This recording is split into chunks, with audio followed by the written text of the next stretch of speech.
Hey everyone, welcome to Gaming Explained. In today's video, I'm going to show you how to delete your quick hit casino slots game account. So let's get started.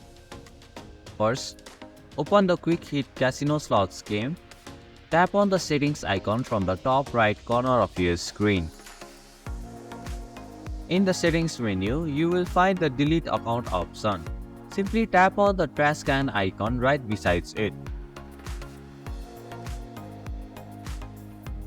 A confirmation message will appear asking if you really want to delete your quick hit casino slots game account.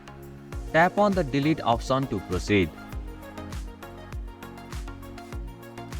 Again, a confirmation message will appear informing that you won't be able to restore your game account. Tap on the delete button again and complete the deletion process.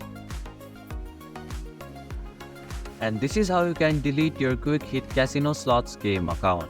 Thank you for watching Gaming Explained. Hope this video was helpful. If it was, then hit the like button and comment down if you have any questions or feedback.